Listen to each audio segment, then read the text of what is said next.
আসসালামু আলাইকুম। সলভার্সে তোমাদেরকে স্বাগতম। এই ভিডিওতে আমরা দেখব এইচএসসি ফিজিক্স সেকেন্ড পেপার চতুর্থ অধ্যায় তড়িৎ প্রবাহের চুম্বক ক্রিয়া ও চুম্বকত্ব। তড়িৎ প্রবাহের চুম্বক ক্রিয়া ও চুম্বকত্ব অধ্যায়ের চুম্বক ক্ষেত্রে তড়িৎবাহী পরিবাহীর উপর বল। তাহলে চলো শুরু করা যাক। আমরা এর আগের ভিডিওগুলোতে দেখেছি যে যখন কোনো একটি তড়িৎবাহী তারের মধ্য দিয়ে তড়িৎ প্রবাহিত হয় তখন এর আশেপাশে চুম্বক ক্ষেত্র সৃষ্টি হয়। তাহলে আমরা যদি একটি স্থায়ী চুম্বক রাখি আর স্থায়ী চুম্বকের পাশে যদি একটি তড়িৎবাহী বর্তনী থাকে বা তড়িৎবাহী তার থাকে, সেক্ষেত্রে তড়িৎবাহী তারের আশেপাশে একটি চুম্বক ক্ষেত্র সৃষ্টি হবে আর এদিকে একটি স্থায়ী চুম্বক আছে। তাহলে এই চুম্বকদ্বয় একে অপরের উপর বল প্রয়োগ করবে।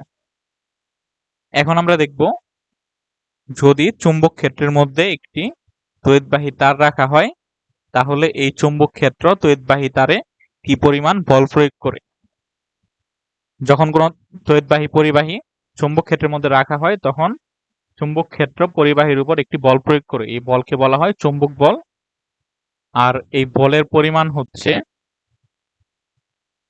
F = ILB sin θ, যেখানে I হচ্ছে তড়িৎ প্রবাহ,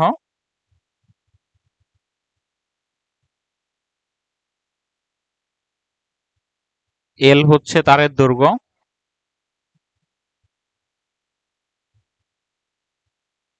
আর B হচ্ছে চুম্বক ক্ষেত্রের মান।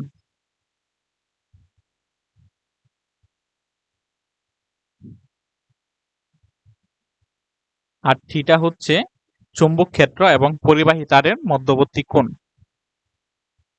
তাহলে কোনো একটি চুম্বকের মান যদি B হয়, চুম্বক ক্ষেত্রের মান B চুম্বক ক্ষেত্র,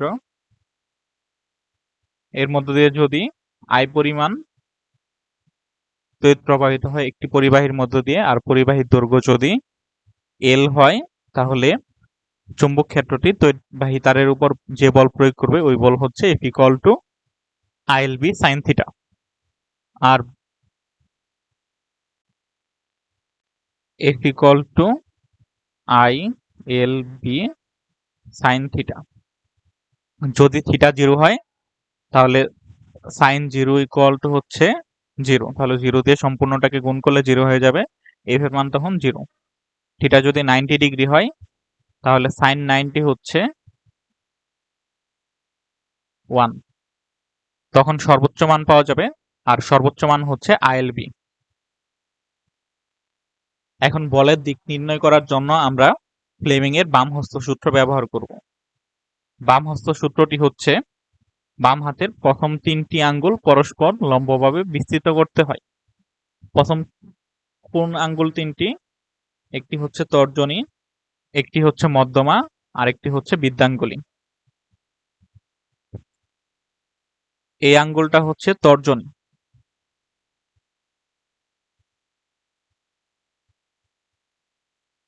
এটা হচ্ছে মধ্যমা আর এটা হচ্ছে বৃদ্ধাঙ্গুলী।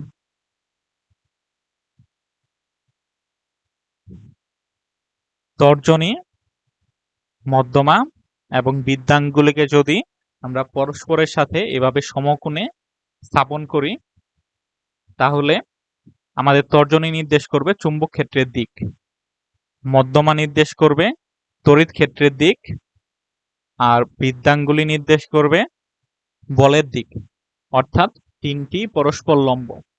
এখানে যদি আমরা 3টা অক্ষ নেই, x অক্ষ, y অক্ষ ও z অক্ষ, তাহলে x অক্ষ যদি চুম্বক ক্ষেত্রের দিক নির্দেশ করে, y অক্ষ যদি তড়িৎ প্রবাহের দিক নির্দেশ করে, সেক্ষেত্রে z অক্ষ বলের দিক নির্দেশ করবে। এখানেও এদিকে তড়িৎ ক্ষেত্র, এদিকে চুম্বক ক্ষেত্র আর এদের সাথে লম্ব বরাবর z অক্ষ বরাবর হচ্ছে বলের মান। তাহলে একটি উদাহরণ দেখা যাক। একটি পরিবাহী তারের দৈর্ঘ্য 0.5 মিটার, এর মধ্য দিয়ে 5 অ্যাম্পিয়ার প্রবাহ চলছে। পরিবাহীটির 0.4 টেসলা চুম্বক ফ্লাক্স ঘনত্বের ক্ষেত্রে এমনভাবে রাখা আছে যেন I এবং B এর মধ্যবর্তী কোণ 30 ডিগ্রি। পরিবাহীর উপর ক্রিয়াশীল বল নির্ণয় করো। তাহলে দেওয়া আছে কি কি? পরিবাহীর দৈর্ঘ্য L = হচ্ছে 0.5 মিটার। তড়িৎ প্রবাহ I = 5 অ্যাম্পিয়ার। পরিবাহীটির চুম্বক ক্ষেত্রের মান, এখানে ফ্লাক্স ঘনত্ব না লিখে চুম্বক ক্ষেত্রের মান লিখলেও হবে। চুম্বক ক্ষেত্রের মান হচ্ছে 0.4 টেসলা। আর চুম্বক ক্ষেত্র এবং তড়িৎ ক্ষেত্রের মধ্যবর্তী কোণ হচ্ছে 30 ডিগ্রি। তাহলে বল F = ILB sin theta, ILB sin theta. I এর মান হচ্ছে 5, L হচ্ছে 0.5, B হচ্ছে 0.4 sin 30 ডিগ্রি। তাহলে হিসাব করলে আসবে 0.5 নিউটন। তাহলে এই সূত্র আমরা কোথায় ব্যবহার করতে পারি? মোটরে ব্যবহার করতে পারি, গ্যালভানোমিটারে ব্যবহার করতে পারি, লাউডস্পিকার, তড়িৎ পরিমাপক যন্ত্রে ব্যবহার করতে পারি। তাহলে আমরা কি কি শিখলাম? F = ILB sin theta. Theta 90 degree হলে বল সর্বোচ্চ হয়, থিটা 0 ডিগ্রি হলে বল সর্বনিম্ন হয়, অর্থাৎ শূন্য হয়। বলের দিক নির্ণয়ে ফ্লেমিং এর বাম হস্ত সূত্র প্রয়োগ করতে হয়। আজকের ভিডিও এই পর্যন্তই। পরবর্তী ভিডিওতে আমরা এই অধ্যায়ের পরবর্তী টপিকগুলো নিয়ে আলোচনা করব।